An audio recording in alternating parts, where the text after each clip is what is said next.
Hello friends, welcome to my YouTube channel maths by KP Manish. तो आज की इस वीडियो में हम लोग डिफरेंशिएशन सीखने वाले हैं, यानी अवकलन सीखने वाले हैं। तो अवकलन की इस सीरीज में हम लोग नेक्स्ट क्वेश्चन डिस्कस करने वाले हैं। तो चलिए, क्वेश्चन आपके सामने है। y equals to 4/3 pi R cube. ठीक है, y equals to 4/3 pi R cube. तो हम लोग इसका अवकलन करेंगे। तो x के सापेक्ष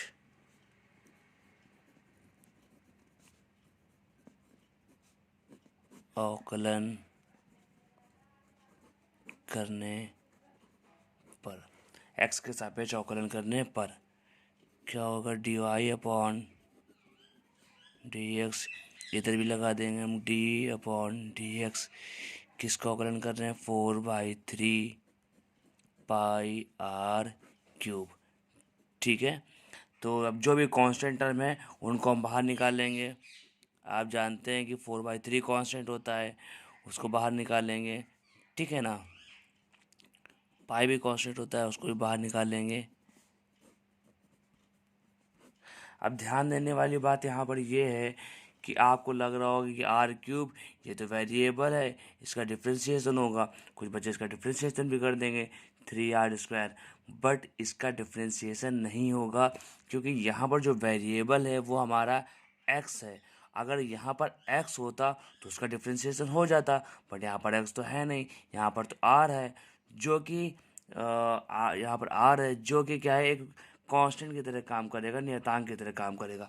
अतः इसका डिफ्रेंशिएशन क्या हो जाएगा, 0 हो जाएगा। यानी डिफ्रेंशिएशन ऑफ कांस्टेंट क्या होता है, 0। तो आपका आंसर आ जाएगा 0।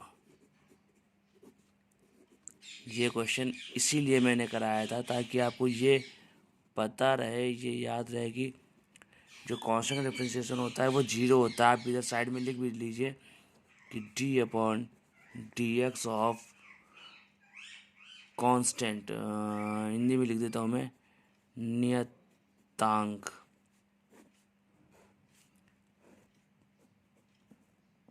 जो नियतांक होता है उसका जो डिफ्रेंशिएशन होता है वो आपका क्या होता है, 0 होता है। ये याद रखिएगा, जो नियतांक होता है यानी कांस्टेंट होता है, उसका डिफ्रेंशिएशन क्या होता है, 0 होता है। तो यहाँ पर हमने क्या देखा कि भाई 4/3 भी कांस्टेंट है, पाई भी कांस्टेंट है और आर भी कांस्टेंट है। जब तीनों ही कांस्टेंट है तो उसका डिफ्रेंशिएशन क्या हो जाएगा, 0 हो जाएगा। ठीक है, क्लियर है। चलिए, तो हम लोग बढ़ते हैं नेक्स्ट प्रॉब्लम की तरफ। क्वेश्चन नंबर 2 लेते हैं हम लोग, जो कि इतने में आएगा नहीं। तो चलिए हम लोग आगे बढ़ते हैं। क्वेश्चन नंबर 2 देखते हैं। y इक्वल्स टू 3x की पावर -2/5।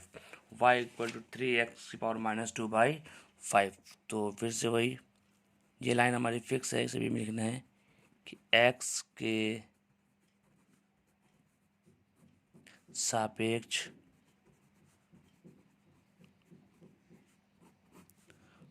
अवकलन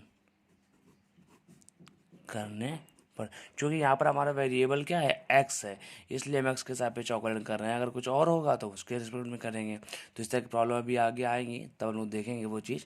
बट अभी हमारे पास x है तो हम x के रिस्पेक्ट में कर रहे हैं। ठीक है, तो dy/dx, d upon D x, 3x⁻² 2/5। ठीक है, जो कांस्टेंट है उसको बाहर ले आएंगे। 3 तो कांस्टेंट है, उससे तो कुछ मतलब नहीं है, इसलिए उसको बाहर ले आएंगे। डिफ्रेंशिएशन किसका होना है, डिफ्रेंशिएशन तो x⁻² का होना है। ठीक है, तो उसका डिफ्रेंशिएशन करेंगे। तो देखिए डिफ्रेंशिएशन कैसे होगा, आप जानते हैं ये क्या, x की पावर n के फॉर्म में है, x की पावर n के फॉर्म में है। और x की पावर n का डिफ्रेंशिएशन क्या होता है आपको पता होना चाहिए और आपको याद होना चाहिए। मैं फार्मूला आपके सामने लिख दे रहा हूँ, बट ये चीज़ आपको परमानेंट याद रहनी चाहिए। ठीक है, कि एक्स की पावर एन का डिफ्रेंशिएशन क्या होता है, N X N minus one. X की पावर एन का डिफ्रेंशिएशन क्या होता है, N X N minus one. तो बस यानी ये एन आगे आ जाता है और इस एन में एक कम हो जाता है, तो इस एन को आगे ले आइए, ये एन हमारा आगे आ गया और इस एन में 2/5 एक कम हो गया। ठीक है,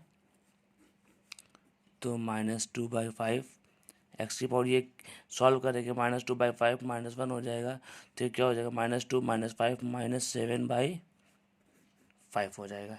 ठीक है, इसका अंदर मल्टीप्लाई कर देंगे तो 3×2 = 6/5 x⁻⁻7/5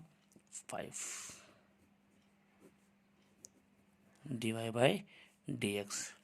क्या है dy/dx, क्या जाएगा, -6/5 x⁻⁻7/5।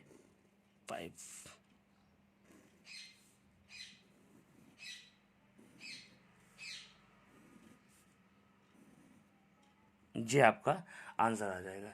ठीक है, तो मैंने आपको जो क्वेश्चन बता रहा हूँ ये आपके डिफ्रेंशिएशन यानी अवकलन के बिल्कुल बेसिक क्वेश्चन है और ये बहुत ही इंपॉर्टेंट क्वेश्चन है। क्यों? क्योंकि ये बेसिक है। ये क्वेश्चन अगर आपको समझ में आ जाते हैं तो आपको आगे का अवकलन बिल्कुल आसानी से समझ में आएगा और अवकलन करने में आपको किसी भी प्रकार की कोई भी दिक्कत नहीं होगी, कोई भी परेशानी नहीं होगी। तो जो बेसिक आप हमेशा जानते हैं कि जो बेसिक समझना वो बहुत इंपॉर्टेंट होता है। ठीक है ना, तो ये बेसिक क्वेश्चंस हैं, इसलिए मैं बिल्कुल बेसिक से स्टार्ट कर रहा हूँ और बेसिक से लेकर हम एडवांस लेवल तक भी जाएंगे आगे। ठीक है ना, तो आई होप कि आपको ये प्रॉब्लम समझ में आई होगी और किसी को कोई कन्फ्यूज़न नहीं होगी। इस तरह की और भी प्रॉब्लम्स को समझने के लिए हमारे चैनल को सब्सक्राइब कर लीजिए और आपको किन टॉपिक्स पर प्रॉब्लम चाहिए, उसका सलूशन चाहिए, हमें कमेंट सेक्शन में लिखकर ज़रूर बताइए। Okay, thank you.